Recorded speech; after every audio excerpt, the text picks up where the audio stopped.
Hi everybody, greetings from New York. I hope you're all keeping well. I am recording this video from the Trusteeship Council here in UNHQ to wish everybody a very happy UN Day. So today is the 24th of October, which marks the 72nd anniversary of the entry into force of the UN Charter. The UN Charter is essentially the constitution of the UN, and it's particularly important to commemorate this day because the Charter is the document that established the United Nations 72 years ago. And when it did, it founded the organisation on three key pillars that still inform and act as the backbone of all the UN's work. And they are peace and security, human rights and development.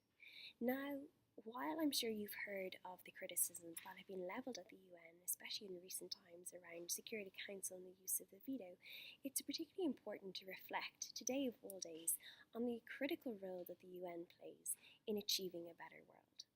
So the UN is the highest and most representative form of multilateral governance that we have. 193 countries plus 2 observer states, which are the Holy See and Palestine, have a right to sit around the negotiating table here at the UN.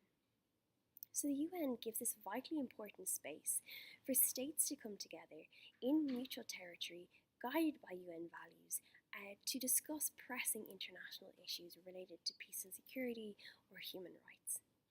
So while sometimes people can feel that the UN is on a higher level and doesn't necessarily correlate to, daily life back home, it's very important again to reflect today how exactly we can interact with the UN and how, especially young people as, guardians of the future, how can we tap into the UN work, the UN's work and make it a reality that we can feel at home.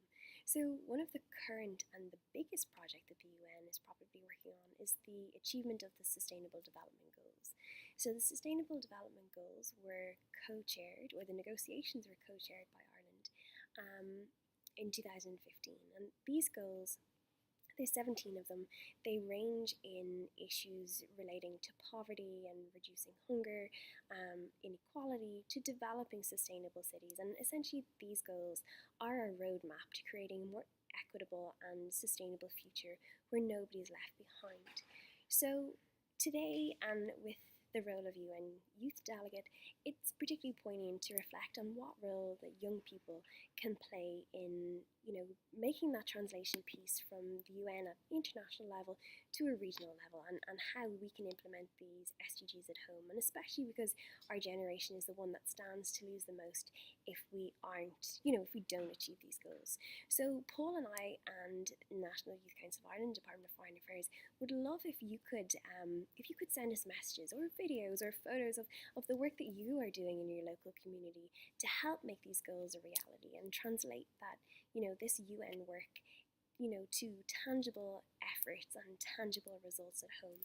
So you can keep up to date with us on our Facebook page or our email address, which is unyouthdelegate@nyci.ie, and we'd love to feature some of your work on our Facebook page because, this platform is not just for us, but it's for all young people in Ireland, and it's about, translating the UN from an international sphere back to a regional sphere because, the UN is there for everybody. It's not just there for a few. So we would really love to link in with you and help in whatever way that we can and work as a community together back at home to achieve the SDGs. Okay, have a great day. Bye.